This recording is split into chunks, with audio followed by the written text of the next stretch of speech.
run, right? The last few. But let's take a look at the groupings here. We have 4 groups, like we mentioned today, and we'll be talking about 2 of the groups, showing you 2 of the groups. But let's talk about the other groups first.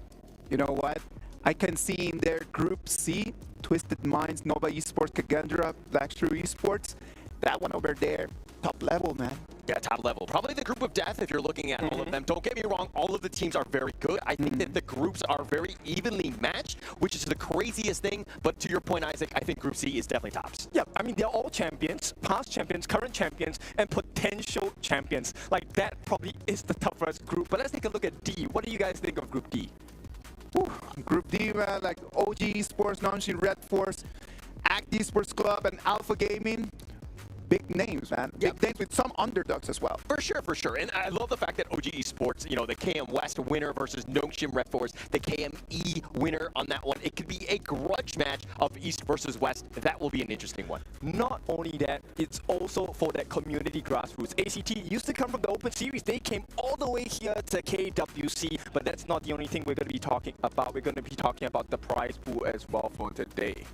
It is true, man. It's going to be a gigantic bag of 750,000 US dollars for whoever that wins all their games and moves forward to become the champion. Second place is going to take 460, and as you can see on your screen, there's a lot of money in there for everyone. A grand total of $3 million.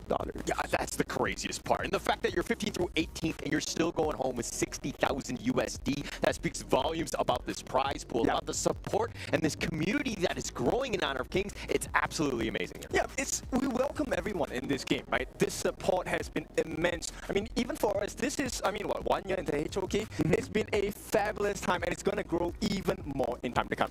It is lovely, man. You have mentioned that we're a very inclusive community, right? We've got teams right out there that they have been able to see how they go from home all the way into our arenas. And going from home to the arenas is just one of those things that only at HOK you can do, man. You can just one day just be right over there watching, seeing us yap about it, and then at the next year you could be right over here just showing your skills. That's going to be today's matches for today. We're going to start with Alpha 7 against Loops, which is going to be our game 1 of this whole tournament. Yeah, and I mean, going right into game number 2, which is going to be Dominated Esports versus Team Vitality, formerly known as Bigatron Esports. It's the grudge match from Indonesia. The third match is going to be Blacklisted versus Pause Gaming. That will be interesting, as well as the final one, Genji Esports versus Boom Esports. All right, so this is something that all of us, right, all the talents on the backstage, we've been talking about it quite a lot, right? A lot of strong teams coming in. And the fact that there are a couple of rematches, there's some history behind these teams. But more importantly, I think this year, we want to really focus on the players as well. And for Alpha 7 and Loops, they definitely have the star players. I want to see if they can perform today or not. Yeah, I mean, the best part about all of this is the fact that the players are getting very familiar. Like, they've been playing together, and they're kind of, you know, you're seeing the growth of this team throughout. They've gotten much, much better. From where we were last year in terms of the EWC, it's night and day now. Exactly, and as you can see on your screen, the players are being showed as well. Now, there's a couple of things that I want to talk about this game. I mean, we always focus about consistency of players, right? Yes. And more importantly, the stress of playing on stage. Right now, you're playing not just in front of your friends, you're playing in front of the talents. You can hear our voices on stage as well. But let's introduce Alpha 7 Esports. Alpha 7 Esports, Niap, Danny, Fury, CR7, and Bilal. It's going to be the 5 lads that they're going to come here from Alpha 7 Esports and try to put down Loops in front of them. Alpha 7, Holler, what do you have on us? I mean, this is the team that was supposed to be the super team from Brazil, right? There was a lot of hype in going into this one. They were second place in the regular season in the HOK BR, but they actually ended up losing to Loops in the grand finals when they had a lead of 3-1. They made a roster change. Almighty is unfortunately out. They've picked up the man from the depths of hell, so to speak, and they brought back Bobby. He's going to be CR7, not Cristiano Ronaldo, the ambassador to EWC, but it's going to be Bobby back in the driver's seat at this point. It will be very interesting to see how he plays with the rest of the team. It is going to be really interesting to see if they can bounce back. It's very difficult to bounce back in a game like ours. They were 3-1 up, and then they lost it, man. And that does not happen a lot. That does not happen a lot. Let's see what Alpha 7 can do today. Hopefully they can really just regroup themselves and face their opponents. And their opponents are going to be right over here. Loops. Freaks ABH, Juan Bento, Amanu Freezer. All right, this team, I mean, Loops is the king of comebacks, right? Many times they have been put in a very difficult position, and I like the fact that they like to recover. Look, it's not just about the struggle. Struggle is a privilege for these teams because now you have a chance to really get that power in and win the entire series back. And I feel like maybe because I voted for them, Loops might be the winners today. Okay, well, Loops, there's a lot of, I would say, pressure. They were, again, undefeated in the regular season in the HOK BR, and the fact that they came back speaks volumes about this team. But there's a little bit of a, dare I say, bad blood, because, I mean, there were ex-teammates. One was previously Vivo Keed. Danny and Niap also previously Vivo Keed, right? So they have a little bit of familiarity, but going into this one, grudge match, and who's going to be representing Brazil? Okay, look, if you are so familiar with someone, you know exactly what their weaknesses are, but you also know what their strengths are. But there has been some time before KWC, so have they done their homework and have they done a little bit more training? Both of these teams have been spending a lot of time in China just doing camps and trying to learn a lot more about the game, right? Like they've been over there just polishing their work, trying to master their craft. Do you think that in these 12 months, from last time that we saw them here at the Esports World Cup to right now, do you think that those names that you guys just mentioned have really evolved? Yeah, I think so. And I mean, to kind of Ken's point about the fact that, like, you know the strengths, you know the weaknesses, you know all these points. People, it seemed very personal, like it was like an ex-girlfriend. Like, I know what's going on. But at the end of the day, it's been 1 year removed from that moment, right? And to really show up, you want to outshine that ex-girlfriend here. That's true. I mean, you want to show them that you're doing better, right? And this is the stage to prove it because KWC is global, right? So you definitely want to put up your best performance in front of everyone. Now, on your screens, you can take a look at the players. Do you feel the stress and tension? What's your feel on them? Okay, look, there is no room for error in this one, right? The format, the GSL format is ruthless in the sense that if you lose two, unfortunately, you're out. You could be out in like day 2 or 3, right? That's how quickly things can just like turn on you, right? So every single game is going to matter. The fact that they're best of 3s, everything about pace, having that cheeky draft might come up here. Yeah, I think definitely you can have the potential of blitzing your opponent, right?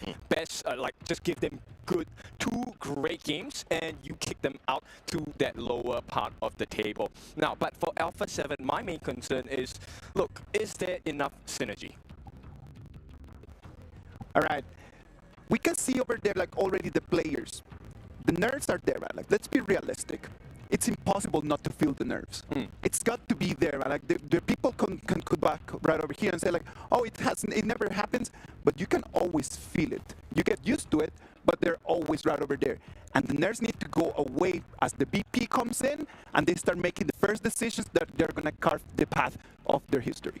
Yeah, many strong picks here. Look, Alpha 7 coming in with Niap's favorite, the Dharma. This has been a game changer for them since the Pro Leagues as well. And one of the combinations you will see as a new player, this is one you definitely need to keep in your books. The Lady Sun and Ming combination. A lot of burst potential from the Lady Sun and a lot of heals from Ming. Yeah, and look, the potential of that combination is just kind of rounding out their draft. That solidifies the bottom and the way that they want to play. Like, the play style is very clear in terms of just letting CR7 run on this Lady Soon, give him that space, and just have, you know, accelerate his farm as well as his damage with this Ming pick here. Yeah, this is a signature pick, right, for CR7. But let's take a look at Loops. They have the overpowered Ogren. Okay, not as powerful as last time, but Ogren, one of the main junglers. And this is a specialty of ABH as well. This is going to be paired with the probably a support Liang and Charlotte on that clash lane as well. Yeah, just trying to be very strong, trying to solidify, you know, the just matching of pace that Alpha 7 are going to want to bring. Obviously, they're going to kind of pick their jungler in the second phase of the draft here by Alpha 7. And kind of, I mean, what sort of counter picks are you looking at? Are you looking for, you know, who do you want to go up against this Ogren here? Look, I want someone like the Musashi, the Aguda, who has been banned already from the side of Alpha 7. One of the known counters, right? This is one hero you can use against the Ogren. And there's a lot of control on the side of Loops from the Liang ultimate, right? So they need someone who's able to stun them away from the side of Alpha 7 Esports. Maybe someone that also needs the attention of the Liang. But here's another combination for you. Princess, Frost, and Liang. All you have to do is to get the freeze or the stun from Liang, and it's an instant kill combination if the cards are played right. Yeah, I mean, we've seen this throughout all the different leagues, right? The Princess Frost Leon combination has just been really, really something to highlight. Once Leon hits level 4, he's able to flash, control you, and just lock someone down. You're talking about the winner is here. On top of that, you have this, like, combo that just blows them up. But now Alpha 7, I mean, it seems like, you know, if they want to go with that team fight, you have that Dharma. Nia can jump in at a moment's notice. Plus you have Lady Soon. Who are you kind of rounding out the draft to counterpick the potential stun lock of this Liang? I'm probably looking at Lady Jen, right? It's one of the best picks, but the fact that Loops has banned it out means, look, they have to try something different, and the Shi comes true. So this is going to be a single target catch from the Shi, and hopefully this Dianwei, who is able to deal true damage to your opponents, goes and rushes them down, and hopefully with aggression, offense is the best defense. Alpha 7, Lei Sun, and Ming and Dharma, the three of them will be able to have some freedom to search for that perfect target. Yeah, and we were talking about in the pregame the fact that these two teams are very familiar with each other. They kind of knew what sort of draft they were going to have. They definitely had a counter in mind to go up against the Ugrin. They wanted to round things out. The Shi, I think, just kind of, you know, it locks it down. The Silky Orb will be very difficult to kind of deal with, especially when Liang, who's kind of a very static hero. Okay, and they finish up with the Lung. Now this one is a big pick for the side of Loops because Lung can operate independently, right? His ultimate, the Infinite Vastness, the one where he turns into a dragon, takes to the sky, he is actually immune during that period. So he has a free get out of jail card. Yeah, and I mean, it's going to be super important, right? The lockdown is going to be key. But if you're looking at the draft, and again, you right behind us, you're seeing just how fired up these guys are. They're ready to go. They're gearing up. Super important in this game one here. Yeah, of course. This sets the tone for the series, right? And this could be a very quick series if either of them play the cards right here.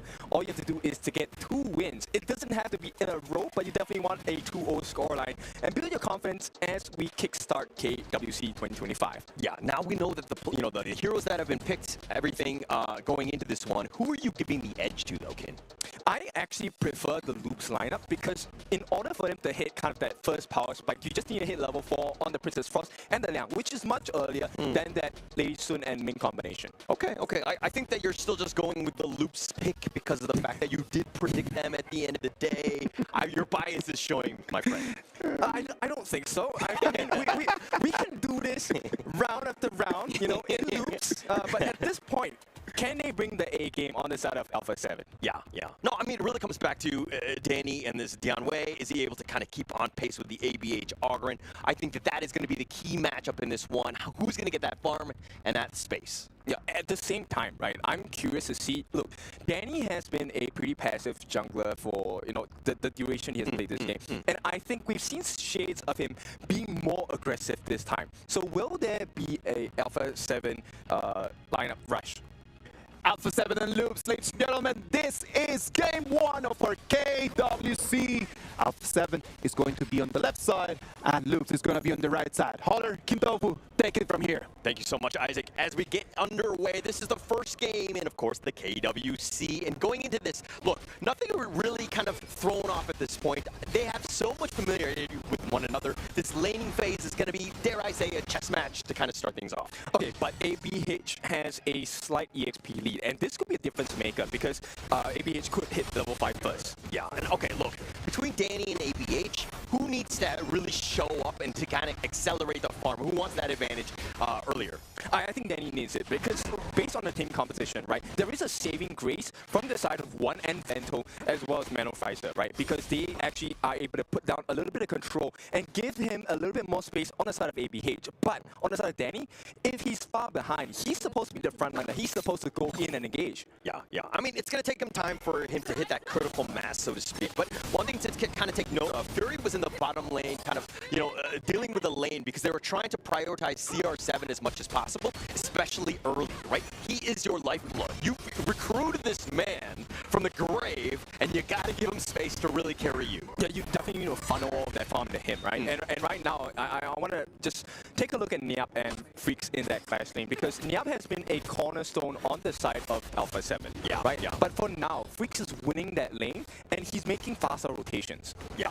I mean, it's going to be super important for him to do so, right? Ensuring that, like, look, if we're talking about the Dharma and the Charlotte, I'm always going to give the laning advantage to the Dharma, you know, player aside and all of that. I think that's going to be key. Freaks just needs to ensure that he holds the fort, doesn't really lose that lane in the top lane, so that when the fights are starting to happen, he can really make the jump on the back line and getting on top of Fury and, of course, CR7. Yeah, for sure. And right now, I think both teams, they understand what that risk is, right? So they aren't actually too aggressive in finding those openings, but maybe this could be the first one. Yeah, look at this. The fact that Honor Prizer is level 4, but he's been pulled away in CR7 was first blood. Welcome back to the Honor of Kings esports scene. Big moves on the side of Alpha 7, and now you can start to see, oh, hang on. Oh, the winner is here, right here, locked in, nowhere to go. Fury pays for his sins, and it's 1-for-1. Okay, so this is how close the game is going to be, right? So sure, we give Alpha 7 that first kill, but look, Loops, we're going to make you run in circles. Yeah, I mean, this is why. It's one of those things where it's like, you have a slight edge, and you're kind of throwing it away back and forth. Net worth, it's a bit of a wash at this stage. We knew that these two teams were evenly matched, and you're seeing exactly why here.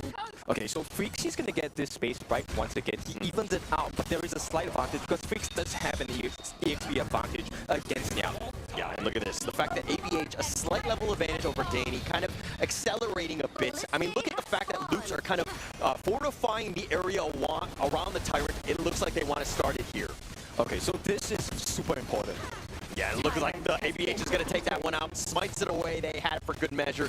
Great play by Loops here. Okay, so now you will start to see Danny, he just hit level 8, so there is a slight EXP advantage for ABH. And as the game progresses, that 10-minute mark is so important because this is where the enhanced versions of the neutral objectives will come out. And if Danny doesn't catch up, it's going to be a freebie for the side of Loops. Yeah, I mean, but we still have 6 minutes. I don't want to get the cart ahead of the horse at this point. This is just a matter of time. Danny has been largely quiet, which is very weird to say because when you see this player play live, he's one of the most vocal, right? And once he gets going, he hits that critical mass. Danny is going to be super scary in the mid-game. Yeah, I think this will come when A7 actually starts to go in fade. And for now, Danny hasn't spotted out anything except for the boars. And this is one camp stolen. Can he do more? Yeah, I mean, look, a little bit of space taken away in the top lane, and you're seeing the fact that CR7 and Valau have made their way in the top lane. But the bottom T1, that one's going to be taken out and traded with the top T1 here. Do you see how close this is? Like every single movement is matched by both teams. You take a T1, I take a T1. And for this particular one, they have actually taken that Overlord. It's not the Shadow Overlord just yet, but A7 now have a neutral objective under their belt. Yeah, and look, it's like a yin and yang. I mean, both of these teams are taking the space that's given to them, and they're just like barely behind, if anything, right? Again, the mid T1, they need to play a much better job of just like defending that, because that's a much more superior objective in the early game. But as the game goes later, it is much more beneficial for Luz because a bleeding lane on the bottom side, which means that there's a further distance that they have to go in clear lanes. They might not be able to take a 5v5 in that enhanced Overlord pit. Yeah, I mean, Alpha 7 doing such a great job, like putting that pressure on. That Vanguard is there, and Loops don't have anyone. That looks like it's going to be a free bottom T1, but already the top T1 has been taken, so not too much lost. I mean, they're trying to make a conscious decision here to try to put pressure on the T2 on the top side, right? Yeah. Just additional, just nudge that wound that they've made for the side of Alpha 7. And look, Niap already rotating. It looks like the fact that Alpha 7 have kind of taken a 600 gold lead. I mean, it's not small, beans at the end of the day. They have a decent amount of a lead. And with these Vanguards, it'll continue to put a little bit more pressure on the Loops, which is not great in the early game. Yep, it's pretty tight now. It's, what, 200 gold that sets both teams apart. So, you know what? Later in that fight, when it happens, we need to keep our eyes on Niap because he's going to be the game changer. His ultimate is actually able to catch everyone. If he slams them into the wall, Loops will not be able to fight back. Yeah, we'll have no chance. I mean, it's going to really come back to that. That team fight, once Danny gets in the front line, he's going to attract attention. It's going to take more than one member of Loops to take him down, and then Niap will come in with that potential flash truth, right? And just changing things up. But look at the fact that Niap has actually pushed the top T1, had that Vanguard there, teleports to the bottom lane, makes a beeline. That split pushing has got to be super annoying for Loops to deal with. At the same time, because of his pathing, he actually knows that Loops are not around, and this is not a good fight to take though. Yeah, but ABH still up in front. He's going to use a Conductor of Souls a little bit early, but nothing too lost. Danny looking to go in. Infinite Fast is on back onto this one, but they have the lockdown onto Danny, but he's too tanky, and he's saying, come at me, but the truth coming in from the up on the side, setting it up, and ABH goes down. That is what I'm talking about. That was what we want from Niap. That was a big initiation. The fact that he knows, look, no one is here. I have the safety, and now I am the hunter. All right, look, 7 minutes in the game. Niap already with a highlight. I mean, this is exactly what we wanted from Alpha 7. You knew he was going to set up plays, and to just kind of set that one up, that was a three-man truth to really lock it down on the ABH. Big movements. And you know, Dharma doesn't have like super long cooldowns as well. This is a situation that can present itself very soon. Yeah, I mean, look, ABH is already back off, so they'll stem the bleeding as much as possible. They didn't really lose any towers, so it's still not the end for Loops, but man, that net worth lead has completely shifted in favor of Alpha 7 now. Yeah, this is a decent lead, right? Because of how close they were in the early game, a 2,000 gold lead now, especially with heroes like Danny, the Dianwei, true damage, this hurts a lot. So Loops, they need to find an opening, a way to recover, and it has to be through one of the neutral objectives or a team fight, but that window is closing because Alpha 7, this is the tyrant for them. Yeah, I mean, look, that net worth lead is kind of expanded on. They're starting to compound their interests, so to speak. They've taken the tyrant, they've taken this out, and now they're just kind of exerting that map control, making it very difficult. The map is getting a little bit smaller for Loops, and it's going to be tough. And this is one of the things as a new player that, look, vision is very important. This is why Alpha 7 is hiding the brush, right? When you have no information, you might make the mistake of solo checking brushes, get picked off. Yeah, I mean, it's got to be key. But I mean, they kind of are flowing together. Like Alpha 7 understand that the potential risk is there. No single man is going out there. They're like kind of using the buddy system. People are holding hands as they walk from brush to brush. Yeah, I mean, Honor of Kings is a team game, right? It is not a 1v5. You can't really do that too many times. And right now, at this point, Alpha 7, they have a tight grip over the map, but they need to make sure that the T2 on the top falls, so they have a little bit of balance pressure for that 10-minute mark. Wait, you call it a team game, but how come all of my ranked games feel like it's 1 versus 9? It's like a solo game, no? It's all about perspective. All right, but speaking of perspective, top lane, Danny doing a great job taking the top T2 already. Loops right now looking to grow, like it's group up. They want to go for the flank, but you know, the way Alpha 7 have been moving, it's been very difficult to find and catch somebody off guard. Okay, Alpha 7, they are looking for the catch. Oh, here we go. Yeah, oh, Danny, he goes with he's a formlessness, infinite fastness off back, but ABH not able to get away. CR7 with the damage. Yeah, ABH wanted to keep the rest of Alpha 7 away, but when Nap comes in like that, he's gonna get a kill regardless. Yeah, I mean, regardless there, I mean, Freaks wasn't even on the map at that point, and now they're gonna try to take an Overlord. Even with the ABH down, this seems to be the right call, but the bottom lane, the Shadow Tiger, you're talking about the importance here. It looks like Alpha 7 are gonna take this one for free. Okay, so this one at the 10-minute mark is an important one for the side of Alpha 7. This allows them to fight a little bit more, right? You would get that lightning charge buff, which means every basic attack or every skill they use, there is a chance of a lightning strike being set down onto your opponents. Yeah, I mean, the damage is going to be enhanced right here, but with these Vanguards, it could potentially slow things down just a bit. But right now, Loops, they need to just breathe, calm down, understand that they're still not out of this. Danny looking to go in, and he gets knocked back for his troubles. He's looking to go for the chase, tries to go for the slam dunk, finds Mono Frizer, but he's been controlled, the Conductor of Souls, and Danny still surviving. He's going to dash away, and not much was lost on that one. Okay, but he tells you a big thing, because one, look, that was a zoning ultimate, right? That freezing field coming in, even though it's supposed to push them back, look, Alpha 7 did not feel the pressure at all. Danny was able to survive, and the damage coming out from Vento is also a cause of concern for Loops now. He needs more time, and he might not have it. Yeah, I mean, look, the map, again, a little bit darker, but they did take the bottom T2, so that a potential team fight just kind of attracted Alpha 7 into it, and there were openings elsewhere in the base, and now with a little bit of an opening in that bottom lane, I mean, you were talking about the fact that it is definitely a long way around, but it is an opportunity to get into the T3 bases. Okay, so let's talk about that benefit for Loops. So with that Shadow Overlord, right, you're actually able to send it down onto one lane, clear all the minutes in that lane, and this is where Loops have managed to kind of even out a little bit of that map pressure, right? But as we take a pause, so Alpha 7 and Loops, this is a perfect position for Alpha 7, and this is a position they're familiar with. But let me remind you, Loops, they're the comeback team. I mean, look, we've seen it time and time again, but look, in a best of 3, not a whole lot of opportunities to come back. I think that if we're talking about some of the gameplay thus far, usually when you see the Liang, everything, like almost every single time that control is off cooldown, he's able to kind of make, you know, that jump. He's able to kind of get that control and to get that lockdown and to get the kill, right? Mono Frizer really hasn't been able to do that in this game. Because it's no vision, right? I think Alpha 7 has been great at playing with the vision of the map. Yes, they have kind of evened out the turrets in terms of the map control, but the thing is, Fury on this, he's able to make those catches second skill, Silky Beauty, right? And his range is slightly longer than Liang, right? So Mana Frizer, he's at a risk in comparison to what Fury has to offer for the side of Alpha 7. So you're saying size matters? Is that what you're saying? Yes, size definitely matters, but it also matters how you use your equipment. Okay.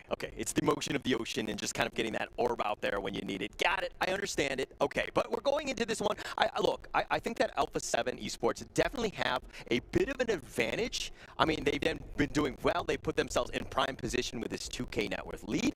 Loops right now need to figure out ways to kind of barrel themselves into this game. Right now, they've been kind of struggling and have been playing Alpha 7's game. Oh yeah, for sure. Now, and there's one thing that we need to talk about, which is that tier 1 turret in the mid is actually one of the best resources in the game to take, and they haven't been able to take it just yet, which I think if Loops are able to kind of make this work for them, take the T1, it opens up the map a little bit more, and maybe you don't fall for that vision game coming out from Alpha 7. Yeah, I think it's going to be key. I mean, just setting themselves up. But it looks like the game is going to be underway in a second. I think at the end of the day, I mean, look, both of these teams very close. Nobody's going to give this one up. Loops are going to, fight to the bitter end. They're going to find ways. But Alpha 7, again, the fact that they've been grouping up, it's been tough to find any sort of pick-off for Loops. Exactly. And if you take a look at the one player we did not talk about on the side of Alpha 7, it's actually CR7. He has been absolutely quiet. And as a farm laner, that's what you want to be. You want to not be seen or heard until you get the farm level 15, you're 6 slotted, and then you say, hi, Loops, do you want to have a chat? Yeah, no, I mean, that's the biggest thing, right? Like, the fact that we haven't, called out CR7 at all, I think it's been done such a great job. All right, ladies and gentlemen, we are having some technical difficulties at the moment. We're going to come back to you with the game at any second. So don't worry about that. It's part of the esports world. It's what happens in here. When technology just doesn't want to be there, technology is just not there, man. It's just what happens in these kind of things. But you know what, lads? Let's just take 3 steps back. This has been an electrifying first 10 minutes of the tournament. It's been amazing. Let's talk a little bit of the highlights of what you have seen in these 10 minutes. I mean, look, I think that Alpha 7 just really showing up to play, right? Yeah. The fact that, Danny has kind of gotten going, he's been kind of scary, he's been very aggressive when he needs to, and he hasn't really been taken down himself, so he's done a great job of just stealing resources. I think that is just the pick, right? Like when he picks that Genway, just has the ability, just when it's just being frozen down, just unlocks himself immediately because of his own ability and can move around. So there's a lot of controls that are coming on at that Genway, allowing him just a lot of the other teammates just to jump in. I love the fact that you say that because Genway actually is able to remove, get those debuffs in, remove the debuffs away from himself. And this is exactly what Danny needs to do. All right, ladies and gentlemen, we are back. Again, Alpha 7 against Loops, 12 minutes in the game. Okay, so I want to continue about Danny. Danny is providing so much space for the side of Alpha 7. And this is where, Nyap has benefited greatly, right? His rotations have been on point.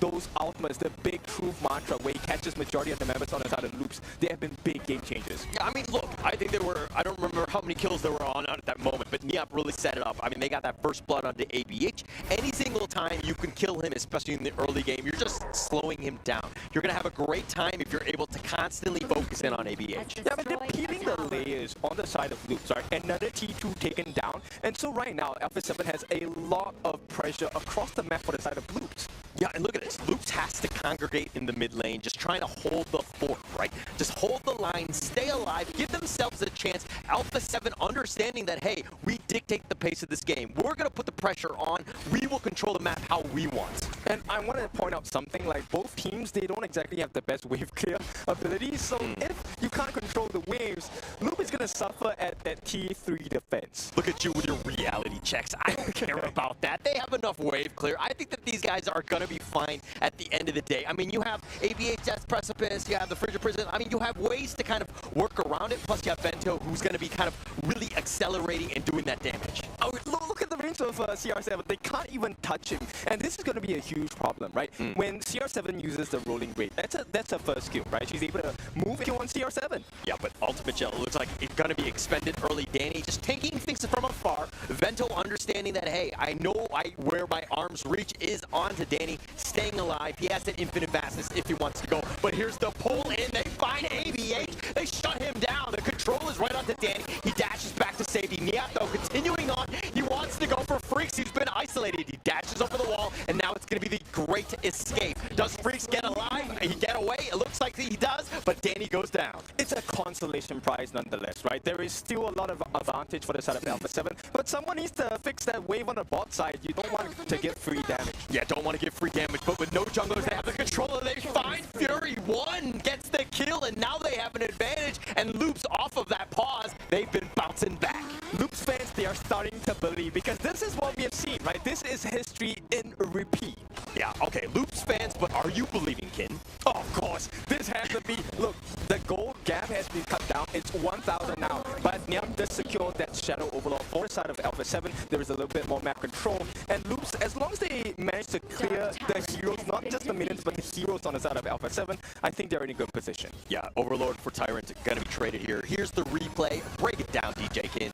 Alright, so they actually caught out ABH, which is meant to be the guy that pushes everyone away. And the fact that now you have no frontliners means your entire backline is exposed. While they do get a catch on the Danny, the positioning and the map control of vision is very important. And so with the lack of those frontliners, both Danny and ABH, this is where mistakes start to happen for both teams. Look, I mean, it's about playing error-free. Those mistakes are going to kill you at the end of the day. Alpha 7's lead has dwindled at this point. And the burst potential for both of these farm laners are so huge. And right now, 4-4, is it time for Loops to start coming back? I mean, the biggest thing is like, how did they get onto Vento? I mean, if Loops, like, this is pretty much revolving around him. They don't really have a lockdown. Yeah, you have the orb. I mean, but he infinite vastness on out of this. He gets alive, right? So his positioning is going to be key. The fact, whoa, okay, that's one way. Just blow him up, and Vento insta-kill by CR7. Okay, so to alleviate the pressure, there's also a minion wave on the side of the bottom side of the map. So right now, Loops kind of vulnerable, and you can start to see Alpha 7, they are able to find those little markers. And when you're able to take out Vento, where's the damage coming from on the side of Loops? I mean, look, you're going to look at ABH. He was kind of like that guy. You always have an Augurin, you always have an end game. You have a route to victory, right? But again, Vento needs to stay alive. The 1-2 combination of both of these heroes needs to be there. Vento going down there, that was actually very critical. And now CR7, completely scary at this stage. Oh, he got him! Oh, he finds him right here, but Danny, it looks like Freaks is going to bash on out of this one. He's going to stay alive, but the mid T3, the big one, they fight him with the truth, and ABH not able to get away. They have the control on it, yeah, but then they lack the damage. Yep, it's an open wound in the mid lane, and this is not looking good for the side of Loops. The fact that Freaks wasn't there, he actually got stopped by Danny, meant that there was no 5-man defense on the side of Loops. Yeah, but you were talking about the fact that, you know, ABH and Vento are the damage dealers. If you're looking at the other sides, Danny and CR7 are the guys. Danny wasn't even in there, and CR7 was able to insta-give Vento, and now they've taken the top T3. They're looking to end this game soon. Yeah, this is where you see the strength of that big burst damage coming out from a Lady Sun pick, right? She's able to roll in, get free damage on the turrets, even when there are no minions. I mean, look at the pressure. They've kind of, you know, the retreat call has been made. They're going to look to regroup at this point, but Loops holding on, hanging on by a thread, so to speak, with this bottom T3. ABH is back on the map, though, but again, hey, look, this is going to be a tough one. Okay, look, Alpha 7 at this point, it is 6-4, but it's like holding a pot of boiling water. You do not want to get let go. If they allow Loops to come back, they're going to get burnt. Yeah, this Overlord is going to go for the steal. ABH takes this one. That would have been disastrous, but he's going in the control. Insta lock it down, but Freak splashes away. He's going to be Sage's Sanctuary. He wants to go for round 2. He stays alive, and somehow, oh no, he falls in the end, but Loops is on the run because everybody's so low. But you can start to see there are some shades here. Alpha 7 not really holding on to the lead that they have. Yes, you have 2 broken lanes on the side of Loops, but if they continue to fight like that and allow one to get those freezers in, it's not going to be the story that they wanted. Yeah, Alpha 7 right now with a almost 5K net worth lead. Tempest Dragon just around the corner in about 30 seconds. I mean, Loops has the avenue to kind of come back in, but they've made it tough. Alpha 7, that is. And they've just kind of been forcing it out, just trying to find that pick. But that was a great one. They find ABH. Danny gets slowed down. He has to dash away. Vento wants to go in. Sage's Sanctuary gets the pick. Infinite Mass is on in. Does he get the pick? They find CR7, and that is massive, massive loss for Alpha 7. Yep, they also have the Vanguard coming down as well. This is what I'm talking about, Loops. This is a big moment for them. They can open up the T3s at the top and the bottom as well. They're rushing, they're making a beeline for it. Can't they get the T3 on the bottom? They need something here. I mean, they're putting the pressure on. They're going in the top lane. The Shadow Vanguard is there. They've already taken the bottom T3. Freaks might die for his troubles. I think he's going to stay alive. Stays alive with a sliver of life. Yep, and right now, Loops, hang on. Is there a comeback available here? I mean, this is an option. You have Vento still alive. Yes, he doesn't have the infinite vastness, so they need to be careful. If Alpha 7 were able to get like a Silky Orb, some way to control him, and it doesn't look like the opportunity is going to be there. Okay, look, right now, tables have turned. That T3 in the middle, very, very low. But the big thing, this is the Tempest Dragon, the ultimate win for the side of Loops if they can get it. I mean, Tempest Dragon at half-life. Danny circling around. He's like a vulture. He wants to potentially jump in. The Orb, who gets the Tempest Dragon, and Vento takes this. One is still there. He's got the passive. He's going to stay alive, but he gets picked off. CR7 finds him. Neop looking to go, but he trades his life away. Vento's somehow still alive. They find him. Oh, but they find Danny as well. And now the chase is on. The two members are down. The base, the Winions are going to be there. But here come the other minions. And now they're going to have a little bit of a skirmish here. Alpha 7, hang on, at least for now. Okay, but it's 30 seconds that both Neop and Danny are down. And Vento is still alive. Oh, they have the Black, they have the Orb, they find Mount of Frizer, but he goes golden. He's going to stay alive. They don't have the minion wave to continue on. They need a way for the Tempest Vanguards to make an appearance. ABH still up in there. They take the mid T3. They've turned this around. Freak's looking to go 1 versus 2. He gets hit by the crystal, but they go for the base, who's been locked down. They've got Fury, and they want to go for it, and Loops with the comeback.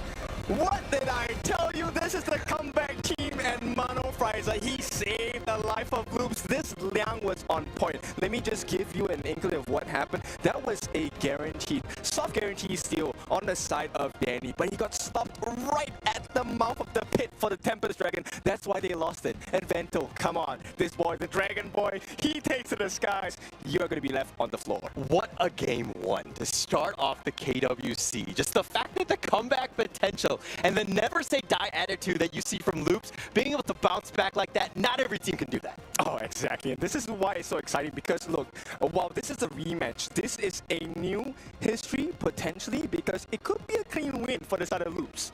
Yeah, I mean, look, at the end of the day, if I was Loops right now, and, you know, again, they're probably way more mature than I am, but I would be saying GG easy all over the place. Yeah, big catches. It was a perfect start for the side of Alpha 7, right? Yeah, looking at the control here, but let's take a look at the rest of the action happening across the map. It was such an amazing game, and like it was since minute 1, everything was going on really well for Alpha 7, but Loops at the end turned it around in these spots, just like you can see on screen. I mean, it just set it up after kill, just like slowly but surely, Loops was like, oh my gosh, we're actually losing this game because we're getting picked off. Being able to kind of find out Fury on that one, that was an absolute monster steal, and that was like kind of like the tipping point. Loops at that point were like, actually, we have the damage, we're fine. Yes, Vento got picked off and just kind of slowed things down. This was a great team fight here. Yeah, this was a big moment for the side of Loops because they actually got very important kills. And as the game progressed, Neop and Danny were down. These were two core members on the side of Alpha 7 that would have been able to change the fight for them. This one, Mano Frizer, is my MVP in this particular moment. They have so much control, and the fact that Danny and Neop are gone from the fight, you have no frontliners, and CR7, he needs defense, he needs protection. I mean, coming back from that one, and the fact that we had game 1, Tempest Dragon, to start off the KWC, what more can you ask for? Nothing much, but maybe Alpha 7, we want a little bit more out of you. Danny, I think he played his game well, but a little bit of synergy issues again. Come on, man. I think that Alpha 7 had it in the bag like the whole time. I liked a lot the way that they performed when you start going lane by lane and you start actually checking on man by man. Danny had a very good performance. ABH on the other side, like he did not have like the best performance that he could have asked for. Things that work like this in KWC, normal things. But at the end of the day, Alpha 7 for me looked like the stronger side. I mean, they played a much stronger game. I mean, they control, I will say the gold graph, and that will see exactly what you were saying in the fact that they controlled it. They probably were winning about 80% of the time, and then all of a sudden, just like that tipping point, and then just like the world had crumbled. It's a moment where, hey, when you're in the lead, you cannot give any sort of gap to kind of come back in this game. Okay, so gold can buy you a crown, but it cannot buy you the spine to be a king. And right now, Loops, they have shown that they have a stronger back, and they're able to carry that pressure that comes with being a king. one of the main things in this game when you want to be really good at it, like if you are at home and you're just kind of like jumping on rank right now, just remember, it's a matter of the waves. The waves, the minion waves, how do you control them? How do you actually get to push? Those are the main ideas of this amazing game that we call Honor of Kings. What is the main issue that I have in here with Alpha 7? 17 minutes. That's the amount of time that it took them to take the tier 1 mid turret. That's not okay. Yeah. Like, it cannot be possible that you have such an advantage and you cannot actually go around, because you need to take that tier 1 down for you to be able to really get on the back. That's what allowed Loops to turn things around. Alpha 7's inability to be able to just take that turret down. Yeah, that surprise factor was completely gone, right? Once the T1 is gone, a lot of vision in the middle part of the map is not available to you. And that vision game that Alpha 7 were taking so good advantage of in the early starts of the game, gone. And now you know why vision is so important. Yes, you need the farm, you have big burst damage, but if you can't see where the hits are coming from, what are you going to do? Of course, the micro was there, right? Yeah. Like, we could say that in every single battle, like, Alpha 7 had a very good performance. It was actually really good to watch. But then the macro, I do believe that there's just that one step to be able to do better. What do you think, Holler? What they could do in order just to get that tier 1 turret down earlier? The turret one, obviously T1 is super important, right? I mean, taking that down, it was a huge mistake. But, you know, Loops was like, actually, if we keep this alive, we're going to be fine. We just need to play the long game. We need to be patient. Yes, we know we're losing, but it's not the end of the world. We have ways to get back in. And Loops did a great job of playing a losing game, as weird as that sounds. I love how you post it like that, right? Like, when you push it in the way that when you're losing, like, let's imagine that you're facing a team that is just playing better than you in the laning stage, which is super normal. What do you do? Do you start just fighting, or do you do the Loops thing, protect the turret, just go on the defensive, try to find a moment where you can actually turn the wave around and really push for the crystal? Because at the end of the day, I might be talking a lot about the tier 1 turret, but at the end of the day, you got to push the crystal if you want to win. Exactly, and it exposes, I mean, Loops exposed the one core weakness on the side of Alpha 7, which was control. They didn't have much. The moment when Nyap is taken down and Danny, you are now exposed to the stuns, the control, the suppressors, everything that you want. Loops has it. They have the suppress from the Liang, they have the stuns coming in from the Princess Frost, they also have the ultimates, the big AoE effect. So if you're caught, you don't catch one person, you catch the whole team. Yeah. And Loops just won every single fight from that point on. It comes down to the BP, you know? Because at the beginning, the first 3 picks from Alpha 7 just told Loops the kind of game that they needed to play. And that's why the BP is such an important part. Oh yeah, totally important, right? And the fact that, you know, you're talking about CR7 was largely quiet with the lady soon, and it did do a lot of damage. But let's talk about Vento, also very quiet. And once he got the damage, he would make those aggressive plays in typical Vento fashion, where he would go in, get the pick off, and Infinite Vastness on out of there. He was next level. He was my MVP. Multi-core, man. You gotta be multi-core. When one of your teammates is just kind of like falling down, falling apart, man, like someone else needs to stand up. Yeah. Like, for sure, the Ogren was not his day. But then Bento was like, yeah, you know what? Like, if Ogren is not working it out, the Loom, I can stand up and just deal business, man. Yeah, huge respects to ABH. He really took the punches for the team, and Vento was allowed to grow into that dragon that he was supposed to be. So I agree. I think he has the highest potential of being the MVP, but I really want to give a shout out to Monofrizer here. His Liang on point, the later parts of the game, the way he controlled every single member on the side of Alpha 7, along with the help of one, that Princess Frost. Princess Frost is one of my personal favorites. The zoning was so good. I mean, it was very good, right? Look, Mano Fraser took a little bit to get going. I think they would have had a much better chance if he was able to kind of, you know, start off early with those, you know, flash control plays and get those pickoffs. Unfortunately, it looked like Alpha 7 were ready for that, and you saw the value much later in the game. Yeah, exactly. I mean, there were a couple of times where we saw Fury actually commit the flash as the Shi to try and get the catch right with the second skill. Didn't really catch too many people, and I felt like that was a huge investment with very little return for the side of Alpha 7. Yeah, I'm not a huge fan of the Shi, just overall. I feel like, you know, like the potential for that perfect orb and that pull is very enticing. Yeah. But to pull it off against teams that know it's coming, and then because you're so squishy, you might end up just being like a range creep at the end. It cannot be your only initiation, man. That is true. It cannot be the only way that your team has to initiate fights. And that is super important in game as well, man. Like, how do we initiate fights? When you're thinking about the VP, when you're choosing your heroes, you need to start thinking about the fact, like, you know what? Like, we need someone to initiate, we need someone to suck in damage, we need someone to deal damage, and we need people just to support around.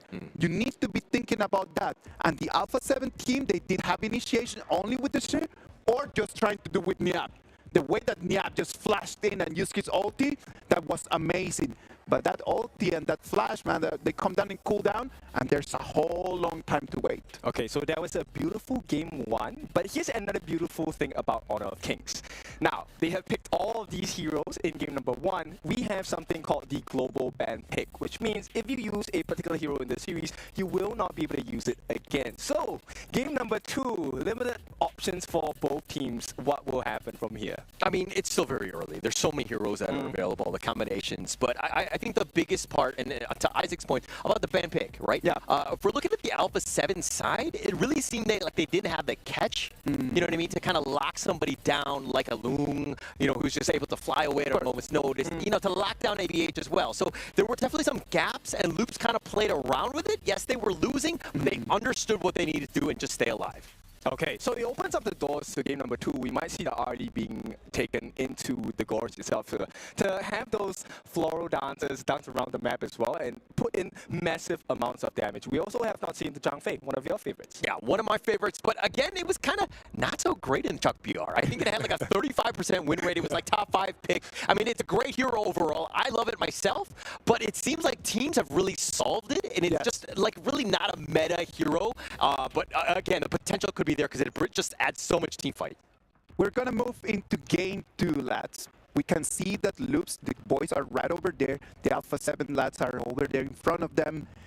What needs to change? Because right now we already saw game one, great performances by both of them. If Loops wins this one, they move forward, 2-0, end of the game.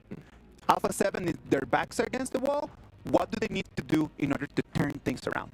All right, Alpha 7 needs to just stick with their tried and true. That game one strat works, right? But you need to just kind of close it out. You need to suffocate the enemy team even more, being very aggressive and just like taking the enemy jungle constantly and let Loops just fight for whatever scraps they can get and just extend the game, but by, you know, taking them out by slowly, so to speak. I think, you know what, Alpha 7 needs to be a little bit more aggressive in the start of the game. As you noticed in the early starts of the game, Danny didn't really invade into the jungle of Loops. So I think it would make a world's difference for them. Give Danny that lead. Danny knows how to play aggressively, but he needs to have the goal to back him up. I do believe that the whole Alpha 7 strat was working. I love the way how they won the first fights. But then let's just look back at the first blood, man. They win first blood immediately, and it was right before the first tyrant was going to spawn. Take the first blood, push back, and then go and take control over the tyrant. But it just felt like they stayed there for too long, and then they just gave one life back to the side of Loops. Some moments you need to know when to attack, when to push, and some moments you just need to understand, okay, it's been enough. I'm just going to pull back. Yeah, like I said earlier in the game, you don't want to let go of this control. And I was worried that Alpha 7 was going to let go of the game. And especially when you let them drag, it's not good for you. It is not, man. It is not. And our meta is just so fast-paced. I do believe that when you start seeing the top level of competition, you start understanding that the timing of it, just being able to move forward every single second, it needs to be something needs to be happening. Just making it work so you can get more and more gold and you can start snowballing early. I feel like Alpha 7 had the opportunity but did not actually capitalize on that. Okay, well, it may not seem that great, but here's one thing I've noticed from both teams that I really like for their growth. They are now starting to make decisions as a team. Everyone is aligned about what they want to do. And I think game number two, we'll see an even higher standard of synergy from both teams, which I'm very impressed by because, look, Bobby coming into Alpha 7, he came in as a late substitution. So I'm pretty impressed with Alpha 7. Even though they didn't win game one, I think maybe we can expect them to come back much stronger. I mean, they set themselves up for success. They had an opportunity. CR7 had given all the space that he needed. He got that farm. He was putting himself in a prime position to win. But it's more of a team thing towards that end of just closing the game out. Not easy to do, but the good teams find ways to do so. Yeah, it's very. You need to be efficient, right? Isaac, I think we agree that efficiency is the name of this game. Yes, you can get all the gold, all the EXP in this game, but you need to know how to use it to your advantage. Yeah, you're totally right on that, man. That's something that I hope that over there the coaches are going to be talking to the players, man. Because how do we really just come back from that game one, it's going to be a lot about what the coaches are going to be talking to them. It is a very important role in our game. It is something that most of people that are playing rank at home, you might not have a coach right over there just kind of telling you what to do.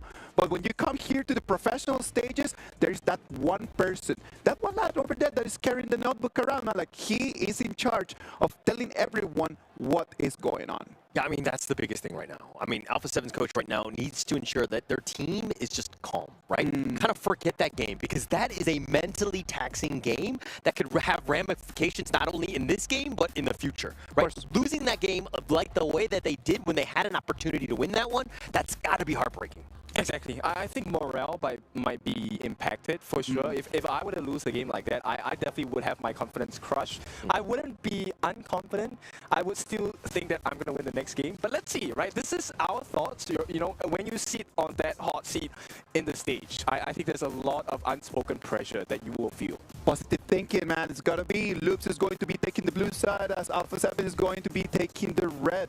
The bans are already all there, the first round of bans, and the picks are coming as well. I like the bans though. Like Luna, yeah, definitely something we do not want to entertain on the Oh, please don't. Yeah, Please and don't. Artie as well, right? The two of the most mobile heroes that's offered in Honor of Kings. And I like the fact that they open up the Dolia, because it opens up so many options, because the synergy is so good.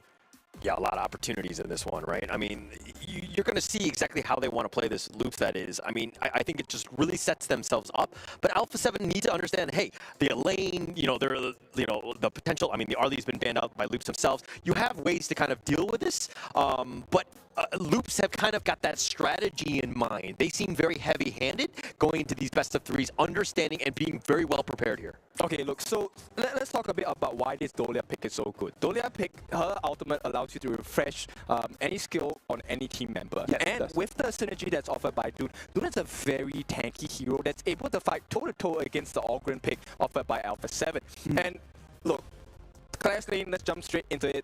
Byron is one of the heroes you need to play as a Clash laner. He wins you lanes and games. Totally meta right now, that Byron picking there. It allows you not to depend on anyone else. You can survive on your own, so to speak. Yeah, once you have your passive, look, you're able to lifesteal back. You get that massive shield when you activate your ultimate as well. So Byron definitely gonna have a strong time in the lane. But Alpha 7, they pick up the Yixing. Yixing is one of my personal favorites. I have a good win rate with this hero, and he is Surprise, surprise.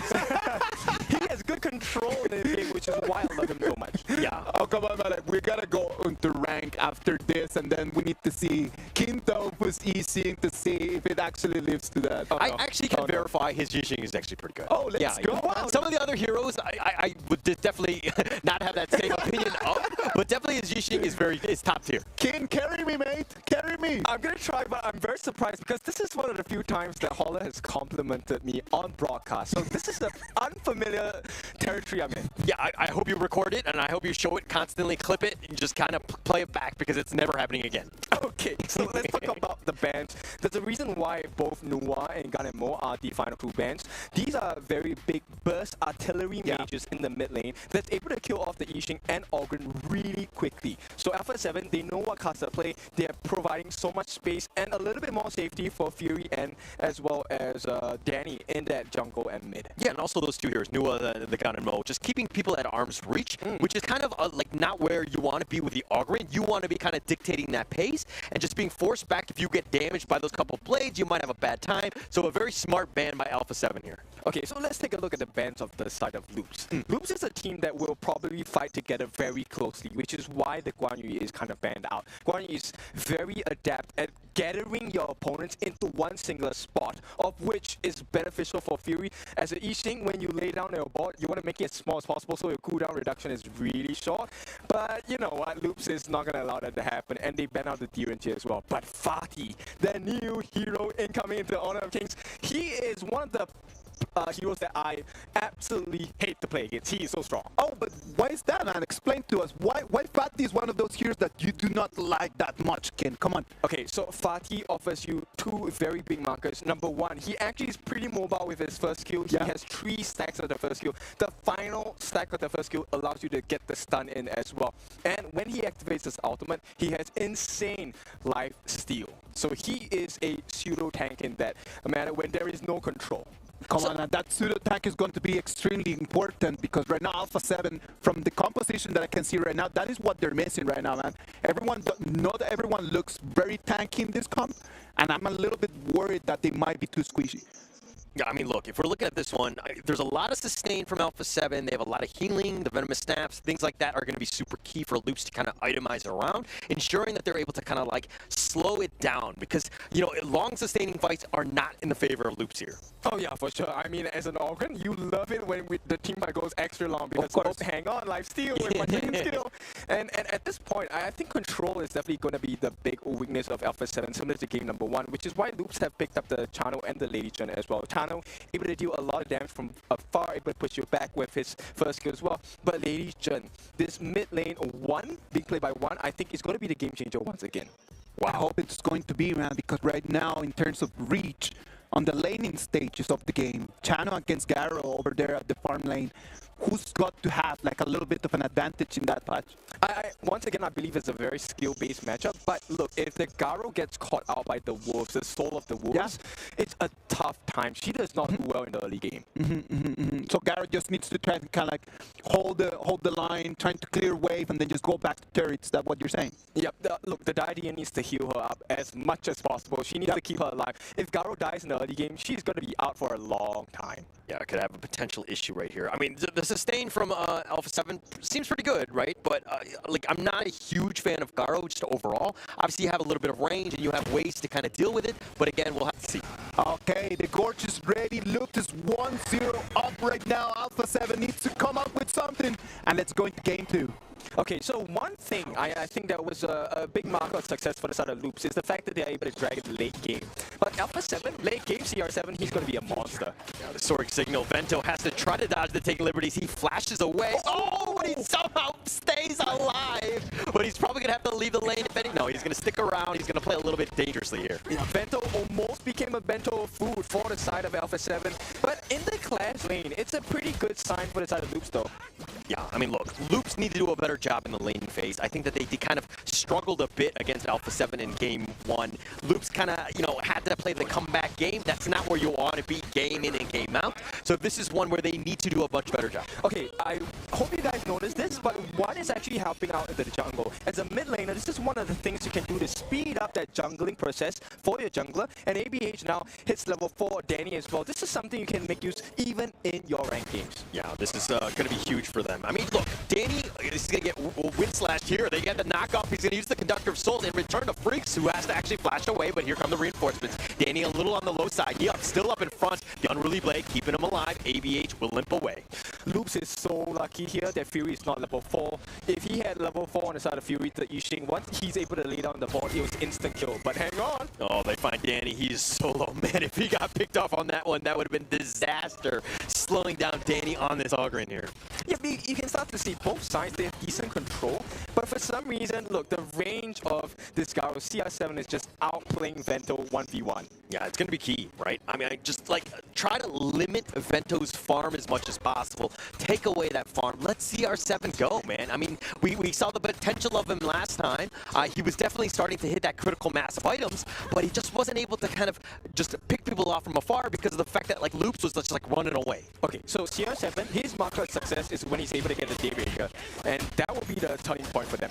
Oh, Freak's taking so much damage. Neop not letting him go. Freaks has to just stick around. Storm Strike, he's looking to go, has to use the ult just to stay alive. Oh, and yeah, this is the power of the fight, right? So not only does he have that lifesteal, he's able to deal a lot of consistent, quick damage as well. Yeah, and Danny looking to potentially go for the steal. He spots it out. He's going to back off. He's just going to go back into his own jungle. But Danny, from game 1, the biggest issue I see is that this is not the Danny that we've seen. Like the aggressive, the, you know, overtly loud guy that's just like yelling at your face, just being that like steamroll and Hulk smashing dude. Oh, hang on. You may have spoken too soon. Freaks is going to be pressured on that top lane. And once again, Alpha 7, they're able to get a little bit more map control, right? They are winning their lane so far. Yeah, doing a great job in that sense, right? I mean, the Fatigue pick was quite good, especially against the Byron. You're singing the praises of this hero. Obviously very strong, and we've seen it, but Fatigue kind of adds an extra wrinkle. Makes it a little bit more difficult. Neop has done a great job in that top lane. I think this game for Alpha 7 really relies on Fury's ability to get those big boards down, right? Once he gets his way he brought down, if he manages to catch important members like maybe Vento or ABH, it's going to be a quite disastrous time for the side of Loops. Yeah, it's going to be interesting in those team fights because ABH, generally speaking, when you're the Dune, you want to be unruly blading in. He goes in for this one. The board is going to be setting up, but now ABH is locked in the board. And I was right about to make that point, but it just happened. Yeah, the board. This is where Fury provides so much value, and there's no way Loops can contest this without the help of ABH, who is dead at this moment. So first time of the game goes into the hands of Alpha 7. Yeah, look, Alpha 7 and Loops, whenever they play, generally speaking, the series goes the distance. They have so much familiarity with one another. They understand how each other play, and it looks like Alpha 7 striking first is going to be huge for them because, again, they need to make amends of Game 1. Yeah, okay, so a lot of people ask, why do professional teams go for their Tyrant first? It's because of the extra damage. You're able to get team fights well in your favor in comparison to what you're offered on that pre-10-minute mark for the Overlord. I think there's more value in having the ability to fight and get those lightning charges killed way faster as well. Yeah, there's just so much value with it, right? I mean, yeah, the Overlord will be picked up, but I feel like it's easier to, like, last hit. Yes, it pushes it out, and you'll probably, you know, push a little bit, but again, the Tyrant, it's all about that one, especially early. It sets the tone, and that damage buff just accelerates the farm. You get a lot of value out of it. Yeah, okay, so if you take that first 4-minute mark Overlord, it turns your minions into one singular Vanguard, right? Of which your Oh, the flash away. Tried to keep him alive. Man of Prize are stuck in the border, but he doesn't care. He's going to stay alive, but CR7 not as lucky. He's going to be soloed in the bottom lane by Vento. The fight is still going on in the mid lane. Danny, though, gets wind slashed. He goes in for the unruly blade. They find Bilal, but he flashes to safety, and he just barely gets away. Okay, so Bilal using a flash, not too big of a detriment to the side of Alpha 7. The big one is CR7. He was silent in game number 1 for the first, 15 minutes of the game, but he has been caught out now 5 minutes into the game. Yeah, well, he's silent now because he's dead. No, that's not how it works. Okay, but CR7 is going to be back up. Again, he needs to just, when we talk about silence, we need the fact that he stays alive and we don't call his name out too much, right? Because then you know that he's got that space and he's farming. Okay, but Loops, while they have recovered a little bit, hang on, out of position. One, he's going to flash away. I mean, it's a comment skill, might be key in the next big team fight. Oh yeah, for sure. It's what, 120 seconds, 90 seconds gone for the side of one. That's an escape mechanism that's not going to be used and available for the side of Loops. Let's take a look at the replay over here. This is where they actually, oh, that's how they got it. The silence gave the confidence for CR7, right, to go for that 1v1, but Vendo just sidestepped it. I mean, we're talking about the fact that, you know, CR's, oh, they find ABH, who's getting a little bit low, he's getting knocked around, he gets Sear stated, and Danny finds that kill. That's a huge win for Alpha 7. Unclear if they burnt out the passive of Fury. Wait, oh, hang on now. Oh, Niab getting gone on. Vento starts to feel it. He's got the leader stance, and the soaring signal snipes him out. What a class. He walked away with the explosion behind him. Boom, movie style. I mean, playing it perfectly. I mean, Vento has been next level, not only in this game, this series, I mean, in the entire league. Vento has been the man, and there's a reason why Loops is one of the favorites from Brazil. Yeah, and we take a look at the gold difference. Look, 4.9 thousand in the pocket of Vento, but you know what? Niab has more gold than him, and this is where the strength of the channel is. He's able to get in so much damage, even if he has the gold lead. Yeah, and I like the fact that they're kind of accelerating and just giving everyone opportunities. If Danny's not going to have a great game, somebody else will step up. Niab has been potentially that guy, but CR7, in my opinion, yes, he's just kind of only about 100 or so, 100 gold away from Vento. He's still got to really step up in this game. If I'm Alpha 7, to be honest, I'm not too worried for CR7, right? Because we know that CR7 is not going to have an immense start in the early game, so this is still acceptable. But late game, you will start to see CR7 melt people like freaks because she deals an extra 50% damage to people with shields. Yeah, I mean, just getting a lot of damage, right? And it's going to be key for this, especially since Loops has so many different heroes that can get those shields and readily available. But Loops doing a good job of just, again, sticking around. This 10-minute mark is about upon us, but Danny gets caught out. He's going to get knocked around. The Conductor Soul's not going to keep him alive, and Danny out of position, and Loops made him pay. Oh, this is not looking good for Alpha 7 at all. And for the first time, we talked about it, the T1 in game number 1, nobody really took it. Not right now. Loops is putting a lot of pressure on the T1. They reward themselves with the Tyrant as well. Extra damage galore. Oh, man, and Loops are fighting back, finding ways to get back in. Alpha 7, I mean, Danny, man, it hasn't been the same Danny of old. Yeah, definitely not. And I I think maybe the pressure is getting to him. This is a different world stage. KWC 2025. Is this a new Brazilian team in the making of champions? Yeah, I mean, but Loops has done such a good job, right? If there's anybody, and you know that you have a superstar on the enemy team, you're going to kind of goad him a bit. You're going to be focusing him down, making things a little bit uncomfortable. Danny has not really been able to hit his groove in this series thus far. I mean, Honor of Kings is not just a physical game where you have to play with your hands. You also have to play with your mind, and confidence is key. And it feels like Danny has lost a little bit of confidence today. Okay, I thought you were going to go like Professor X with like this mind control thing, like I can control my character with my mind, but I see where you're going with it. I like it. But now, look, Alpha 7 looking to regroup. The net worth lead has completely dwindled. It's 50-50 at this stage, but if they lose this Azor Golem, it's going to be bad for Alpha 7. They need to prioritize it. It looks like they want to go for it. They get this push back. They have the board. Danny's being very aggressive, goes over the wall, goes for the Conductor of Souls. Here's going to be the passive. It's going to keep him alive. He flashes away, but they're looking to turn. They got the wind slash. They find Danny, and they get the kill in Vento with just too much. Yeah, not looking to go for this one, but Reeks gets picked off. CR7, like a sniper rifle, gets him down, but Vento with a double on him. Yeah, it's going to be a 2 for 3, and Vento down. I think Alpha 7 coming out the victors in that team fight. CR7, this is where he has been all the time. A triple kill for this boy.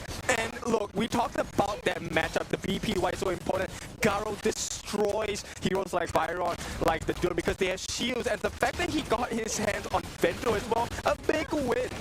Yeah, absolutely big win here. I mean, that's going to be the last time before the next variation of the 10-minute mark. I mean, it's going to be key for this one. But let's check out the replay and see exactly what happened. Okay, so there was a lot of control coming in from Briggs. He actually saved his backline, but the fact that CR7 was undisturbed in this particular point was the reason why they won the fight so hard, because there's so much space available for him to stand and shoot. No pressure coming in from Loops. Yeah, no pressure at that one. But with one down, Alpha 7 finding ways to just pick off one, that's going to add a little bit of pressure on every single kill matters at this point. I mean, it's 6-5 at the 10-minute mark. How close is this game? No longer close. So let's be honest about it. CR7 has hit that power spike, and if this game continues in the way that it has for the past 1.5 minutes, Alpha 7 should have this game. Yeah, I mean, look, they're going to start putting pressure in. The bottom T1 has already been taken out. Now they're looking to kind of put pressure on the mid T2. Alpha 7 in the driver's seat. Yeah, there's very little ways, unless they can find a way to get onto CR7 again. And you know what? It's going to be very difficult, because right now, Fury, he's still alive. I'm pretty sure he already has his passive. For those of you that are unclear, Fury's passive allows him to tank one last hit without dying. Yeah, that maintaining initiative, he's used it very well. Just staying alive. Just that split second is all you need to stay alive. And it's been tough for Loops to potentially kill Fury, who's been great with that. The positioning has been on point. CR7 has done a good job aside from that early death. And he's really bounced back in this game. Yeah, and you know what? To make matters worse, CR7 has taken the Crimson Golem, so he has true damage, burning damage available right now in the hands of this Garo. Yeah, he's got a lot of opportunities. I mean, this is going to be tough to find. I mean, look, ABH need to be aggressive. They need to figure out ways to get back in. Again, Loops has not, this is not unfamiliar territory. They understand how to come back, but Alpha 7's lineup, in my opinion, are a little bit better off than they were from game 1. Yeah, but this one is a hard fight for them. This Overlord, Shadow Overlord, mind you, is going to be in the hands of Alpha 7. Yeah, it looks like ABH is going to take some damage. They make a beeline for him. They set the board off. They try to lock him down. They're going to do some damage on ABH. But Danny, with that Blood Ray, turns it around, gets the execute, making a double. He's continuing on. He finds Mono Frizer, who's on the run, who gets sniped out. CR7 is back at, baby. Yep, you cannot fight them when they hit their stride. And Alpha 7, this is what we want. A-star performance. Only Vento left. What can he do? Absolutely nothing. I mean, look, all 5 members of Alpha 7 are here. They're looking to close this game out. All 5 members, so tough for Vento to make any sort of stance. He tries to go get it, makes his way, and then he ends up getting the kill, and Alpha 7 are back in the series. Yeah, right back at it, and this is an ace as well. A full team wipe coming from the side of Alpha 7, and the confidence we're asking for, it's back here, baby. I mean, look, CR7 really stepped up when they needed to, right? The fact that there was just like one little bit more damage, just CR7 just finding those plays, the silences, and this is the Alpha 7 that we know, and they've really bounced back in this game too. Yeah, I mean, at this point, I think it's a great performance from Alpha 7, but let's talk to our host. What do you think? Smooth. It was amazing. It was an amazing second game. Exactly what we were looking for, man. We didn't want this to finish in a 2-0, and then right now it's a 1-1, taking us all the way to 3 games, man. And we want more. We want you can see on your screens. Yeah, a lot of back and forth from both teams, right? It was a pretty balanced start. I mean, it was advantage to the side of Luz because they were playing with the range.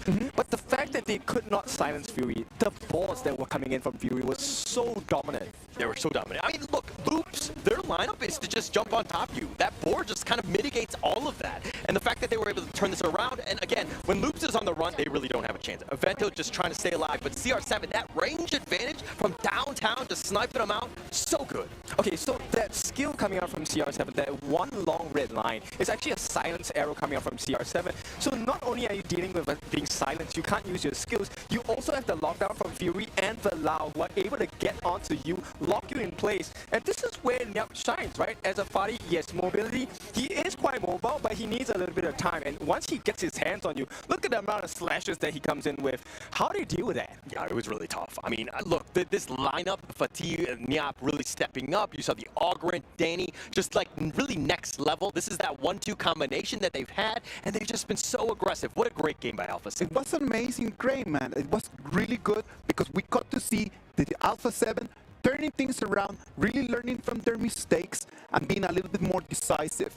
In the moments when they needed to take the battles, in the moments that they wanted to really just take the battle and just deal damage, they were able to do that. There was this critical fight right at the 10 minutes mark where Loops uses all of their abilities just to take Danny down, but they forgot about CR7, man. No one could do anything to solve that problem. CR7 comes in, the Garo got the reach. 1, 2, 3. First triple kill of our KWC 2025. Yep, I mean, this brings us back to the point that you said in game number 1. BP, the draft and bans and pick are so important because it dictates what kind of resources you have in the game. Not just for the gold, not just turrets, but what options can you explore? Can you get the stun? Can I get someone to hold him in place so that I can cut him off? Yeah, I mean, just a great game, right? This is exactly what we wanted. I mean, it just overall Alpha 7 really stepping up and just showing just the pride of Brazil here. It is going to be an amazing week. This is just the first 2 games. We're going to have 2 weeks full of this, ladies and gentlemen. We need to take some water because this has been a great battle, and I know that you two at home as well. So what about if we take a short break and then we will be back?